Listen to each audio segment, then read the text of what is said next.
ST, Towson, Baltimore, and WNST.net. It is baseball season. The bunting will be out. Camden Yards will be open. And BizBall Maury will be writing and thinking about baseball and which team the Portland, Oregon folks are going to be stealing or trying to steal here in the coming years. Maury, it is always a pleasure to have you on, but even more pleasure when the Orioles aren't in last place. He is BizBall Maury out on Twitter and, of course, at Forbes, where he covers the entire business of sports and also has a Jones for rock and roll and fast cars as well. But it's baseball season. That's your first love, Mar, right? Oh, it always is. I mean, I always joke that I cover baseball and the lesser sports. But, I mean, it is. I mean, baseball, I got asked about this the other day. I think the thing that we love about baseball more than anything is that it feels like when baseball season starts, and let's be honest, I mean, it starts a lot earlier now than it used to. But you start to feel like summer is right around the corner. When we think of baseball, we think of summer, even though I'm sure that there'll be a bunch of crappy games in the cold and the wet and maybe the snow.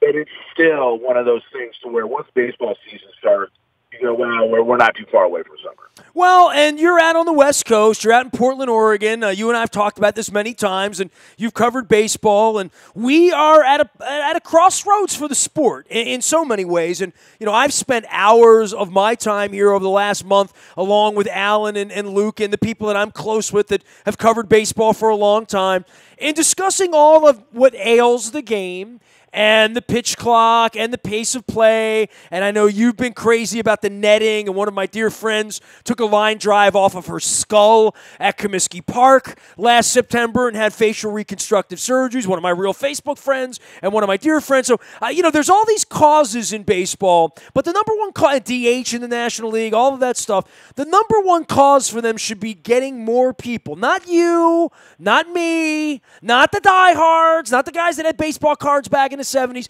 but finding people that have never heard of a baseball or may only casually like baseball or maybe don't think they don't like baseball to maybe start liking baseball again. And Mar, I'm in Baltimore, and you know of my ales. You and I have drank together and discussed this at craft pubs out in your part of the world. I am gravely concerned about growing, forward-thinking, progressive metropolises like yourself, and I know Portland has its own problems, but also places where they want baseball, Nashville, some of these newfangled places that maybe weren't sniffing it 20, 25 years ago when the Twins were going to contract and the Expos were going to go away.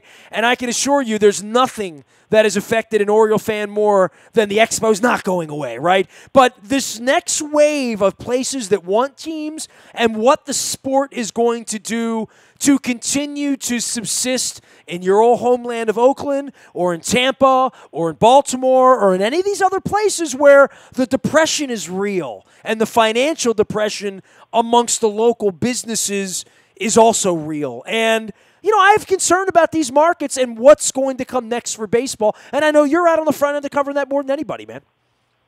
Yeah, I mean, it is. It's something to be really concerned about. I mean, if you sit there on one side, you go, wow, man, I mean, the gross revenues for the league are over $10 billion. I think it was $10.3 billion last year that I reported. And that's a lot of money, but that's aggregate, right? I mean, that's your Dodgers or your Yankees or your Red Sox, your Cubs. I mean, there are your big markets that are pulling in a lot of bread.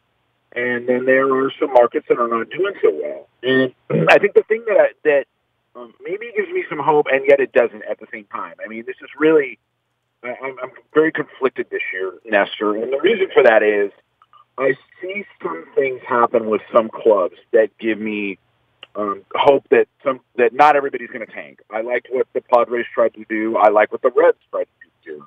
I think that that's interesting, and I think that you can sit there and look. Well, the Phillies are done tanking, right? Their period. Yeah. The Braves, they tanked for a while. I mean, some of the Astros were famously tankers, right? And the White Sox got involved in trying to get Machado. You know, so some of these teams are trying to come out of the curve. I mean, look at the Angels. They haven't been very good, but they said you're not taking our Hall of Famer. You know what I mean? So there is some of that. But boy, on the other end of the market, Wars are brewing, Maury. I mean, come on, man. You've covered this a long time. You know I go back to Lords of the Realm. You know how this shaped my life with Tony Robbins and Firewalks in 1994 when baseball went on strike and tried to take my career away before Peter Angelos tried to take it away later. We've been through all the trials and tribulations, but the war amongst the players and the owners is as white hot as I've ever seen it to some degree, and it's almost a test of these young millennials to say, do you have any Mark Belanger in you? Do you have any Andy Messersmith in you? Do you have any Kurt Flood in you? And I don't know if Manny Machado and Bryce Harper and Mike Trout are going to be the leaders to walk a picket line to save their brethren. You know what I mean? They're going to get tested, though. That's going to be real. Yeah, and that is the concern. I mean, once again, first of all, the Braves are a real concern because they're owned by DirecTV. The Braves component of it, when they do an earnings call, the Braves are broken out on it, and they saw more of a profit this last year than they did before, and yet they're not doing anything. And so once again, it gets them around to what are we doing to try and win, and then what are we doing overall in the game to try and keep its popularity? I see it turning into more of a regional thing. Now, regional nationally, right? Which means from sea to shining sea, there are markets that still have a lot of interest.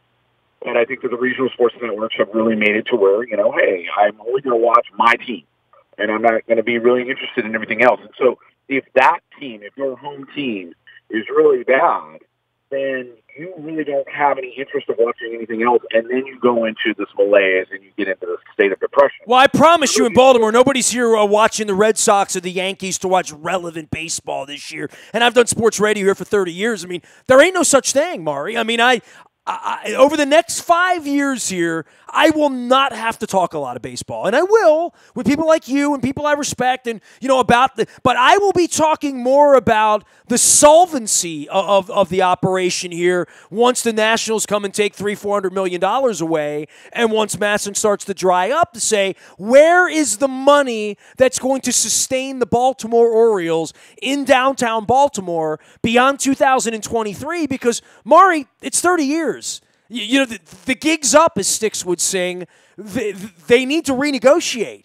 And I don't know if you've ever negotiated with an Angelos, but I have. You know what I mean? And it's not good. It's not good for the city. It's not good for the state. It's not good for local revenue. The team's not going to be any good. There's no consumer confidence. There's no local business. There's no top 500 Fortune 500 company here, or Forbes 500 for that matter. I'm worried about Baltimore being a two-horse town that probably, from a financial standpoint, needs to be a one-horse town. Well, and I mean, look, I talked about this at length. I mean, the advantage that the Orioles have had has been, of course, the ballpark. And that, only goes so far. I mean, you can ride that horse for a very long time, and they certainly have. But, I mean, this, and we talked about it ad nauseum, that Angelos really took over a team that was in pretty good shape and really kind of rode on the coattails of, the Ripken streak, and then really hasn't done a lot. And that is a problem. It really is.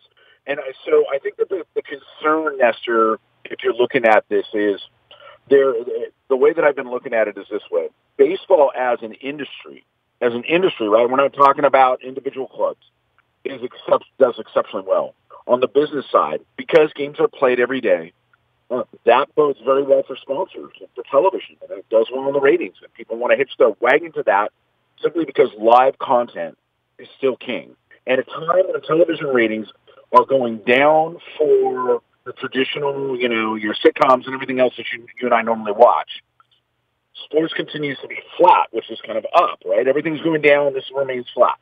So people continue to want to do that. But the health of the game in itself, in terms of the baseball matters of it, how it is being perceived as a sport, is problematic. And I think that there are some teams, of course, that, like I said early on, are doing well.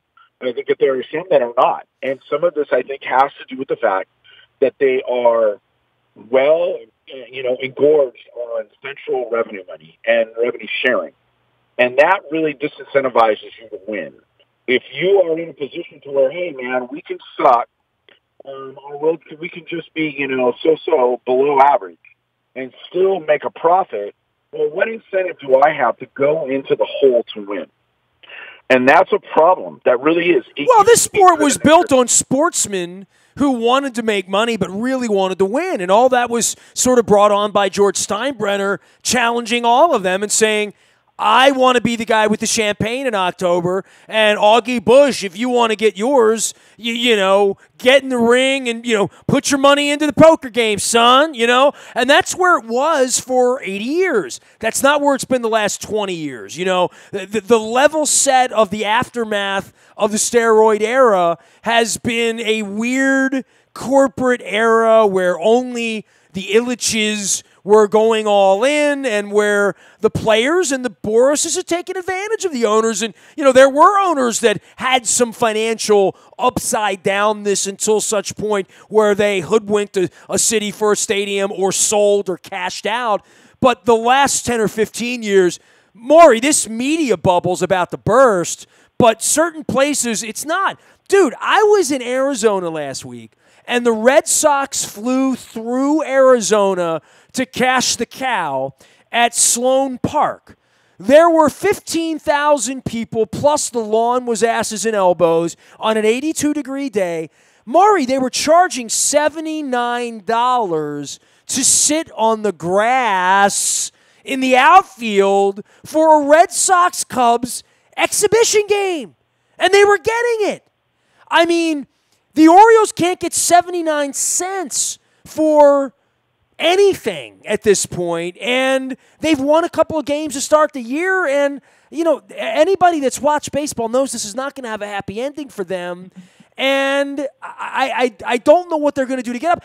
Maury, the worst part is they had a golden era here, right? They had a black player who was phenomenal. They had a guy who's going to the Hall of Fame. They had a couple of pitchers. They had a generational player here that they let get away. They gave the money to the wrong player. They've had a lot of good things here. They had a manager who sort of captured the hearts of the community here over the last 5 or 6 years. And you know what it's amounted to in regard to season ticket sales, sponsorship, television ratings, books sold? Nothing. You know what I mean? Like, they have not grown their brand at a time when they were pretty good.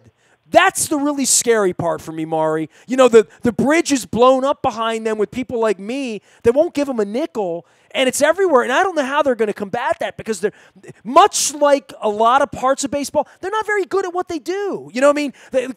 They still rely on Babe Ruth or Tony Gwynn, and I know the Padres gave money to Machado, but they're still eating off of things that used to happen, and I don't know that they really know how to go in and market their game. I don't know anyone I can point to the way Johnny Bench had the baseball bunch with you and me, right? And say, man, that guy is, or that girl, or that person is really making people love baseball. And I think that that's the hard part about Trout and Harper and Machado at this point, is that a lot has been asked for them to sell the game, and I don't know that they play the guitar in that band. You know what I mean? I think they play baseball is what they do. I don't think they sell baseball, and I don't know anybody that's selling baseball. I think Rob Manfred sucks at selling baseball. He is a suit. You know what I mean?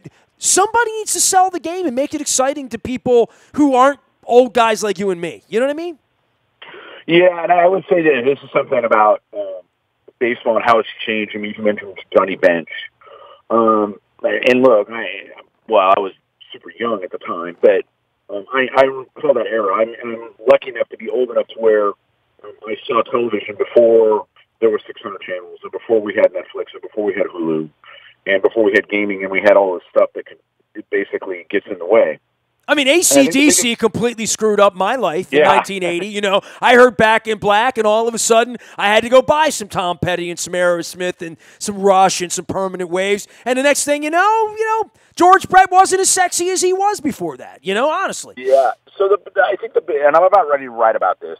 It's been something that I've been talking to people in baseball and looking at stuff. Look, so there are a couple of things. First of all, the Let the Kids Play ad and the second one I think are pretty good.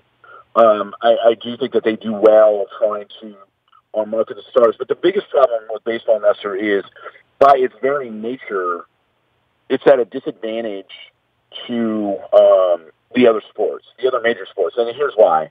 If you're Mike Trout or a Bryce Harper or a Manny Machado, you're going to come to the plate once every inning and a half to 2 innings, right? So you're going to have that going on. If let's say you're a star pitcher, right? If you're a Kershaw or a Scherzer, well, I'm only going to see them every fifth day. And so basically, it's just completely different. And like in the NBA, it's not uncommon for LeBron James to play 40 minutes, right? I mean, you can have somebody out on the court all the time, and the camera's on them all the time. Football's advantage is that everybody's out there. There's a bunch of action, but they can then go to ISOs and stuff in between plays. You don't have that with baseball. If a ball gets thrown and doesn't go into play, there's no action. And so I think that there's a change, of course, in how society looks at sports. They want more action. And, of course, we're looking at this right now and talking about how strikeouts are up and hits are down. And I watched it early, and home runs are, like, going at this ungodly rate right now. It's unbelievable. You know, we had 48 home runs, man, on the opening day. It was ridiculous. The game itself has this disadvantage.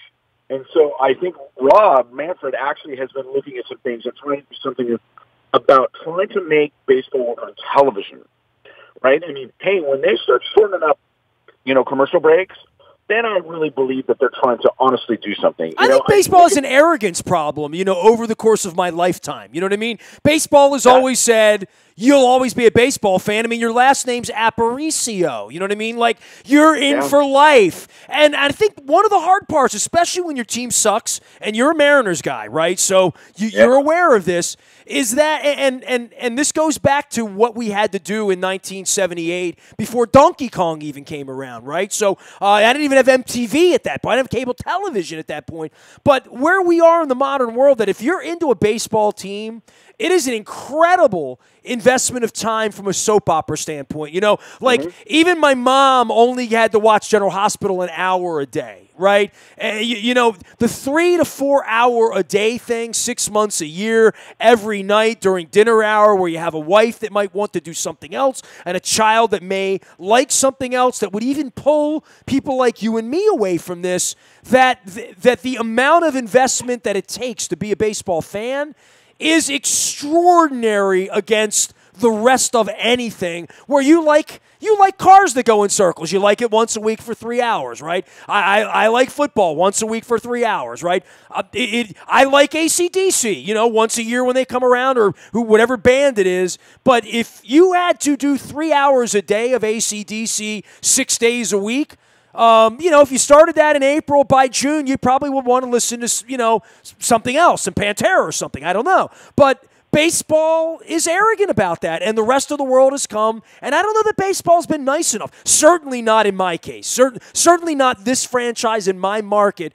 has an incredible reputation for being jerks. You know what I mean? And I think that could be said about the Yankees in New York or the Red Sox in Boston or whatever, by the fan base, to say there is some arrogance about you stand behind the rope or you pay $500 to go sit in one of the seats behind the plate. That there's a little bit of that built into it that turns me off as a 50-year-old.